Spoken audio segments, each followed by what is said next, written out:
Настало время вернуться к зубам. Как я и обещал, этот выпуск будет посвящен средствам по уходу за полостью рта и методике правильной чистки зубов. Здравствуйте, мои хорошие!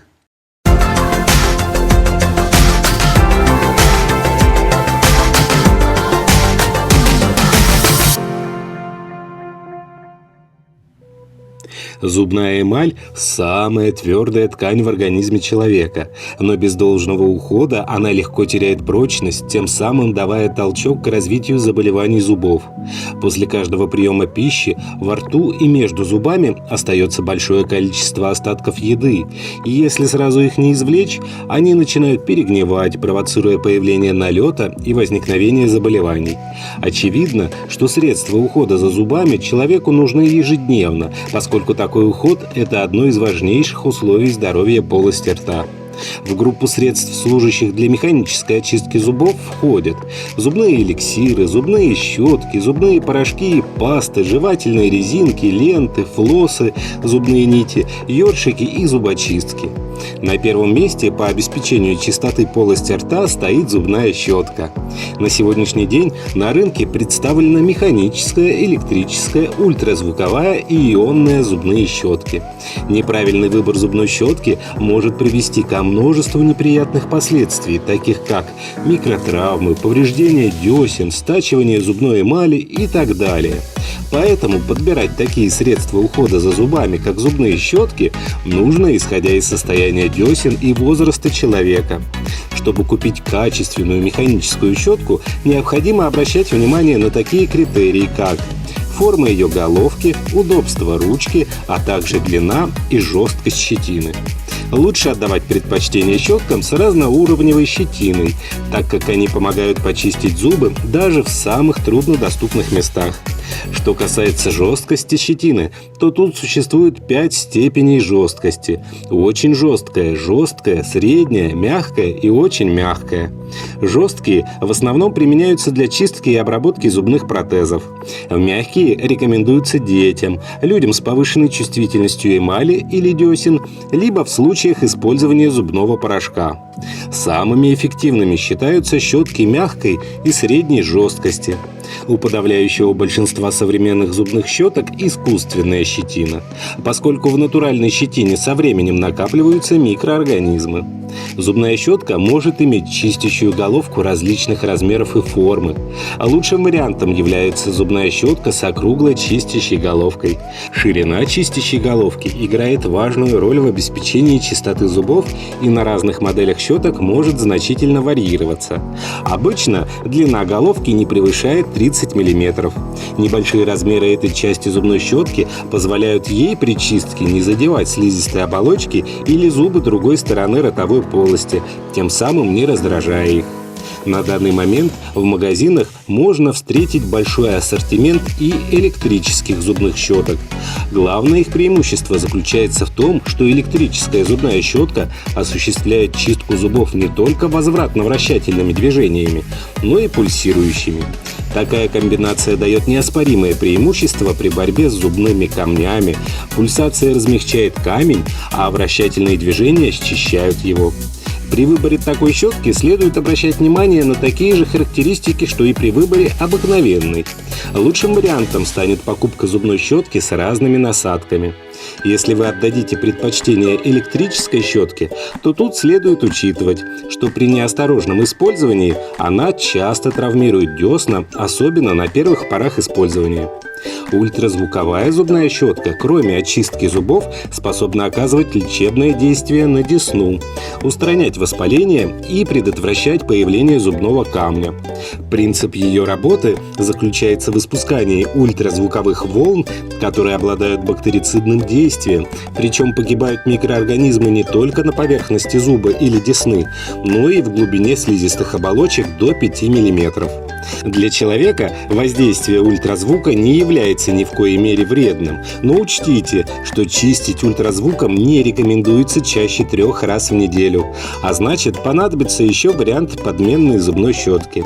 Помимо этого, не рекомендуется использование этого вида щеток больным с сердечной недостаточностью и вообще с проблемами с сердцем.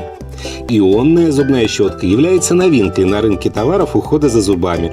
Внешне она очень похожа на механическую щетку, но с тем различием, что внутри ее ручки находится стержень из диоксида титана, который при нажатии на металлическую пластину на ручке создает поток отрицательно заряженных ионов, вытягивающих на себя положительно заряженные ионы зубного налета.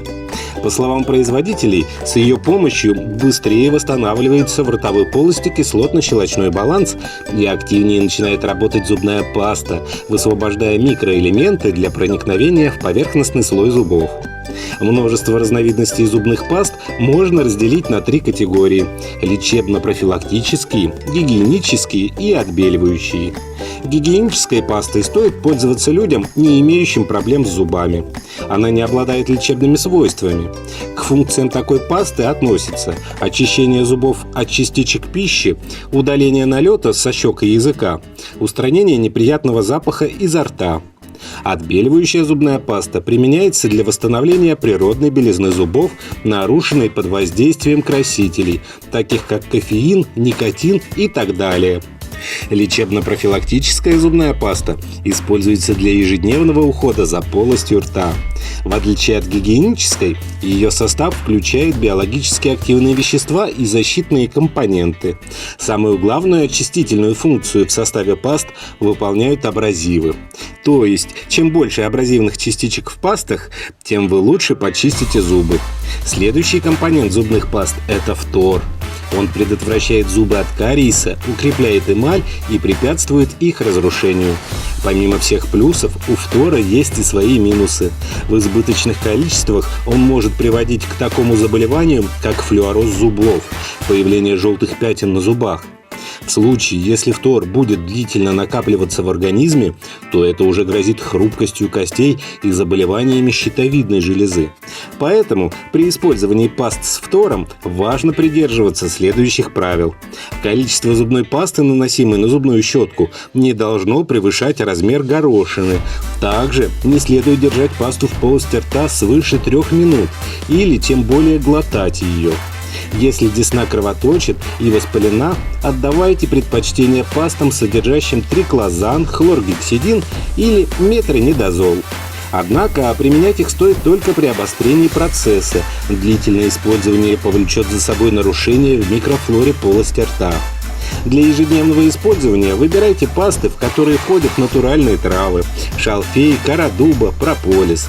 Если у вас очень чувствительные зубы, выбирайте пасты с хлоридом стронция и нитратом калия.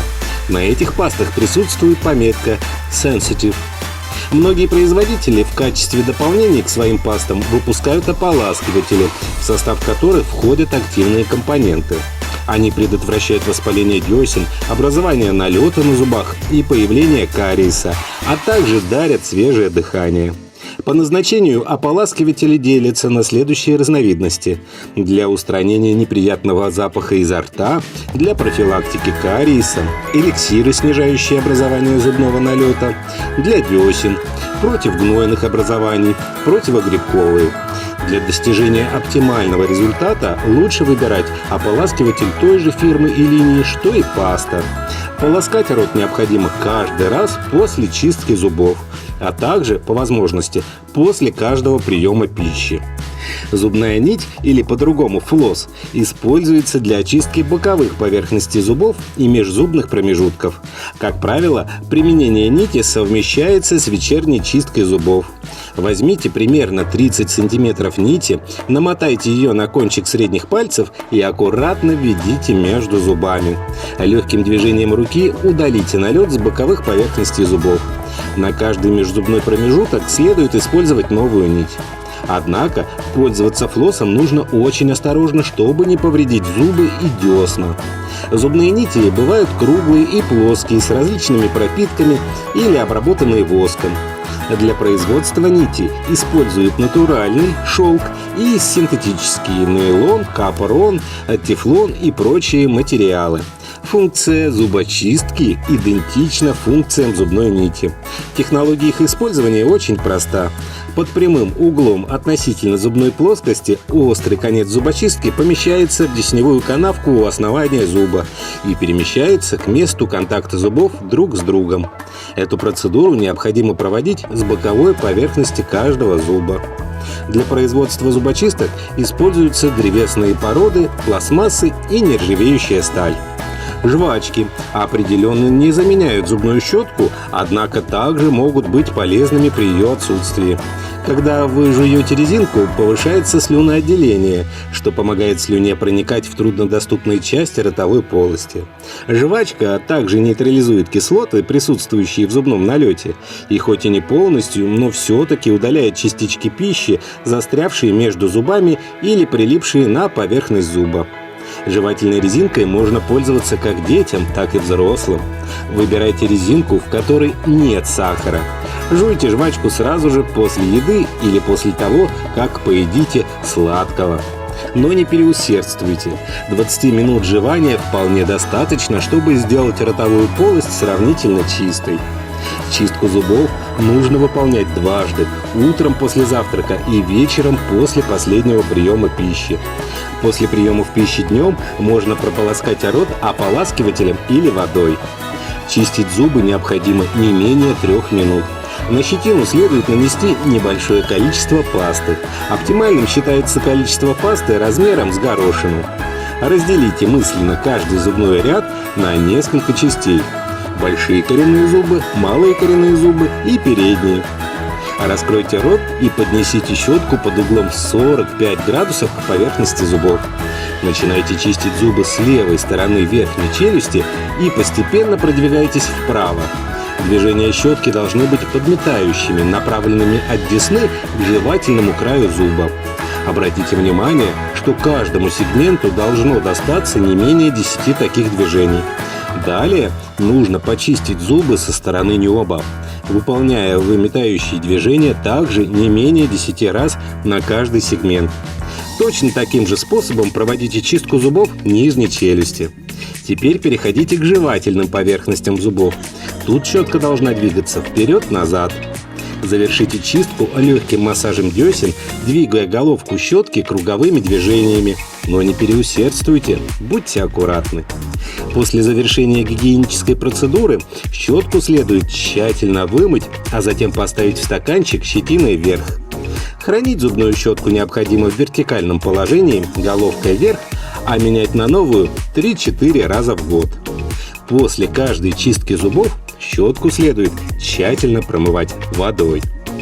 Не болейте, ставьте пальцы вверх, подписывайтесь на канал, заходите в наши паблики в социальных сетях ВКонтакте и Одноклассники. Здоровья вам!